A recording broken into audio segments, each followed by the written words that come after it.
Simple woman humiliated by restaurant owner, not knowing who her billionaire husband is. A moment of judgment would soon become a lesson in true power and dignity. Emily Roberts lived between two worlds, a deliberate choice that defined her entire existence. To the casual observer, she appeared remarkably ordinary. A woman in her mid-30s with a part-time job at a local community center, dressed in understated clothing that revealed nothing of her true circumstances. What most didn't know was that her husband, David Roberts, was one of the most influential CEOs in the country. But Emily's simplicity wasn't about hiding. It was a profound statement of purpose. While other wealthy wives navigated social circles and charity galas, she chose impact over appearance. Her work with community programs spoke louder than any designer label or expensive accessory. Every day she walked a careful line, connected to immense wealth, yet committed to understanding the struggles of those far removed from such privilege. Today's lunch at the upscale restaurant wasn't just a meal. It was another chapter in a quiet mission of understanding, of bridging worlds that rarely intersected. Little did she know how dramatically that mission would be tested. The restaurant existed as more than a mere physical space. It was a microcosm of unspoken social hierarchies, a landscape where power dynamics played out in whispers and loaded glances. Frank Williams understood this language intimately.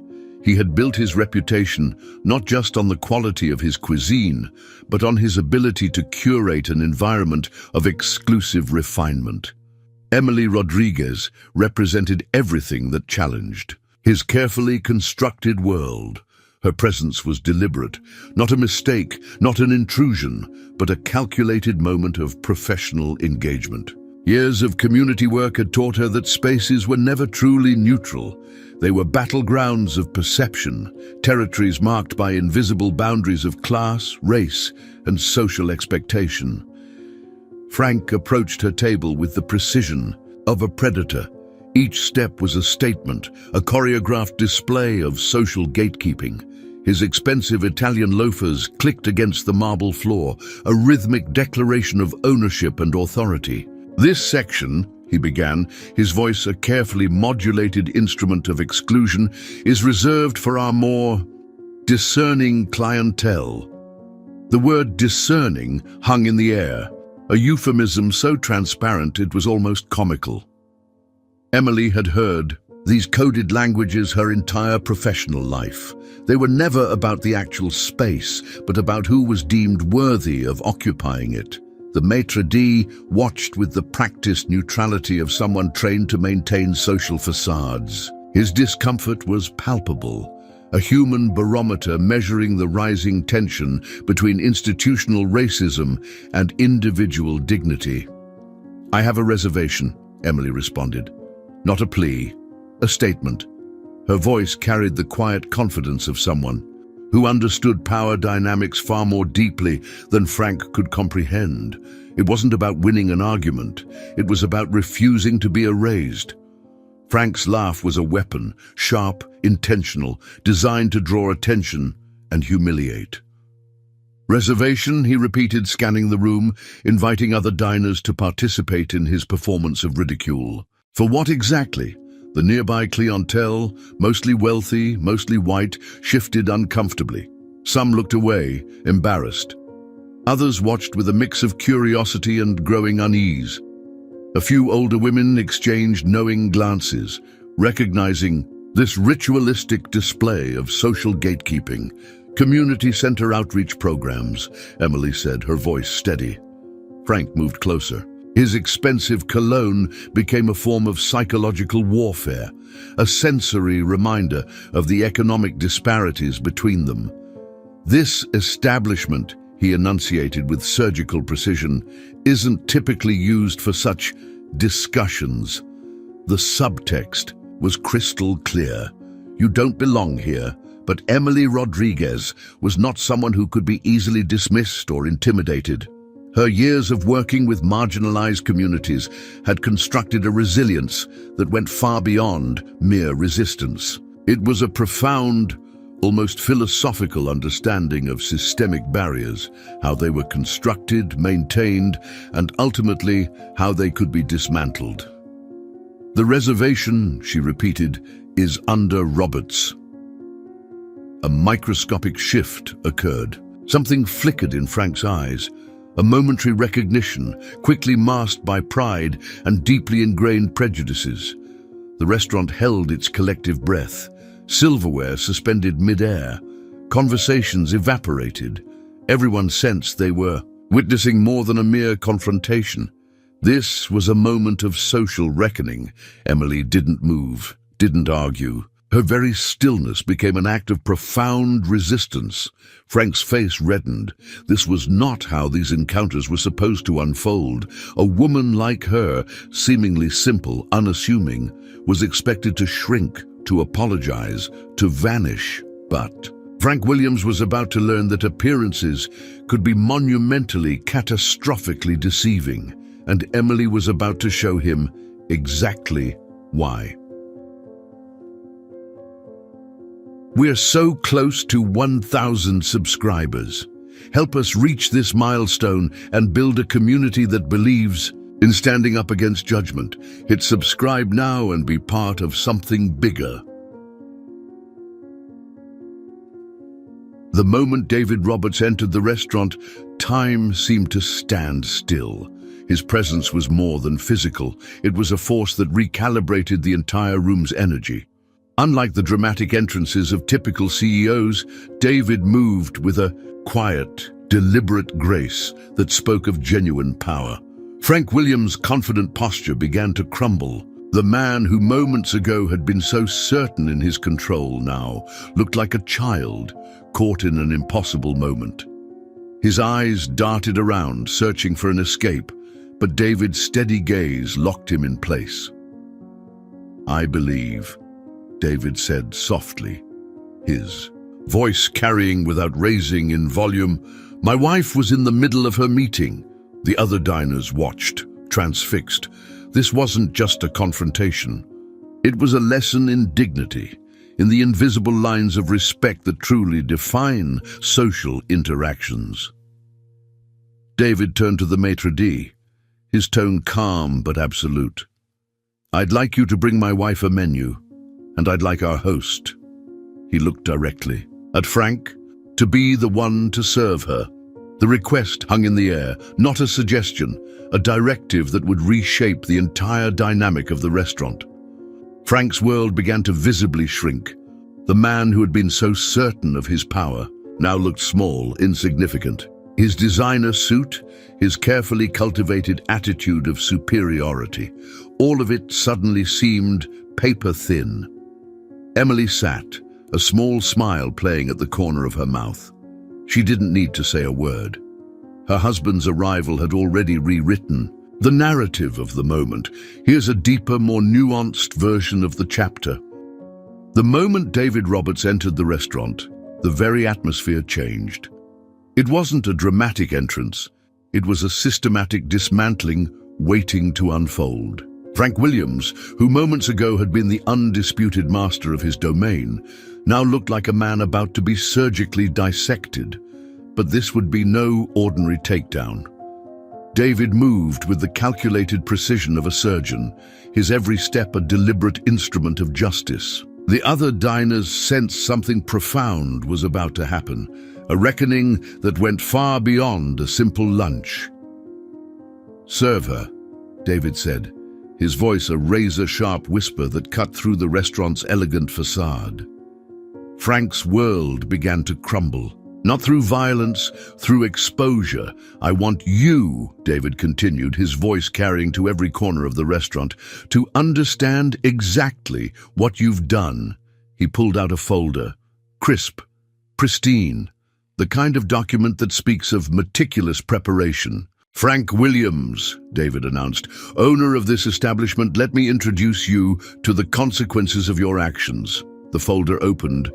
Documents cascaded onto the table. Your restaurant has violated equal employment and service regulations no less than 17 times in the past 3 years, David said. Each word was a precision strike. I've been investigating for months. The restaurant fell into a horrified silence. The Department of Civil Rights will be most interested in these documented instances of discrimination, David continued. Each one carefully tracked, each one with supporting evidence. Frank's face drained of color, but David wasn't finished. I'm not just going to expose you, he said. I'm going to dismantle everything you've built. He turned to the other diners. This establishment has systematically discriminated against employees and customers of color. Not just today, for years. A woman at a nearby table gasped. Another stood up, her voice trembling. I work in HR. These practices are illegal. David's gaze swept the room. Not just illegal, morally reprehensible. Frank tried to speak. Couldn't. You'll serve my wife, David said, not as a performance, as the first step in your public accountability.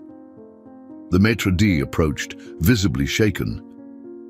Mr. Williams, he whispered, what should I do? He will serve me, Emily said quietly. Her voice carried a strength that needed no volume. Frank's hands shook as he approached with a menu. Each step was a public deconstruction of his own power.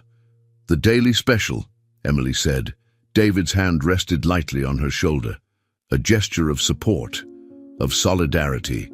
But the true punishment was just beginning. By the end of today, David announced, this restaurant will be under new management, my management, and every single employee who has been discriminated against will be offered a position with full back pay and compensation. The room erupted. Some diners cheered, others looked shocked. Frank stood broken, a monument to his own systemic failures. You don't just lose your restaurant, David said softly. You lose your reputation, your entire professional identity. Emily watched, not with anger, with a profound, quiet understanding that this was never about revenge. This was about revelation, about exposing systems designed to marginalize, about turning moments of potential humiliation into opportunities for transformative justice. The restaurant, once a symbol of exclusion, would become a beacon of inclusion. Frank Williams would become a case study in accountability, and Emily, she would continue her work, quietly, persistently, changing the world, one moment of dignified resistance at a time. The daily special arrived, a simple meal, a profound revolution. The aftermath of that afternoon reverberated far beyond the restaurant's walls. What began as a moment of potential humiliation transformed into a catalyst for broader social reflection. David and Emily Roberts didn't celebrate their victory. Instead, they saw it as another step in an ongoing journey of dismantling systemic barriers. The restaurant, now renamed Second Chance, became more than just a dining establishment. It became a living testament to the possibility of genuine transformation. Frank Williams, stripped of his previous power, began a journey of profound personal reckoning. Under David's leadership, the restaurant implemented comprehensive training. Programs focused on diversity, inclusion, and unconscious bias. Every employee, from servers to management, underwent extensive workshops that challenged long-held prejudices. Emily continued her community work with renewed purpose. The incident became a powerful platform to discuss systemic discrimination, not as a moment of triumph, but as an opportunity for collective growth. Months later, an unexpected development emerged. Frank Williams, humbled and transformed, approached Emily with a proposal to collaborate on community outreach programs. His journey wasn't about redemption, but about genuine understanding. The local media picked up the story, not as a sensational headline, but as a nuanced exploration of how personal accountability could drive social change. David and Emily became advocates for a different kind of social justice, one built on understanding, not punishment. Their approach wasn't about public shaming. It was about creating spaces for genuine dialogue, for breaking down the invisible. Barriers that divide communities.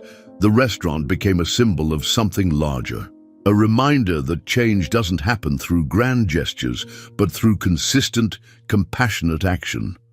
As Emily often said, dignity isn't something you earn. It's something you recognize in every human being.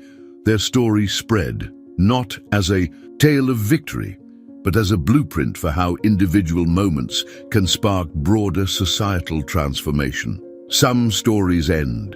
Some continue to ripple outward, touching lives in ways we can never fully understand. This was one of those stories, a testament to the power of seeing beyond surface appearances, of choosing understanding over judgment, of recognizing our shared humanity. Hit subscribe now and witness how one moment can shatter expectations. We're just steps from 1,000 subscribers who believe stories like Emily's can change everything. Where are you watching from? Drop your city in the comments and join a community that stands against judgment, celebrates dignity, and believes one voice can transform the world. Turn on notifications. Don't miss the next story that could change your perspective forever. Have you faced a moment that redefined everything? Share your story below and be part of a movement that says no to prejudice and yes to human potential.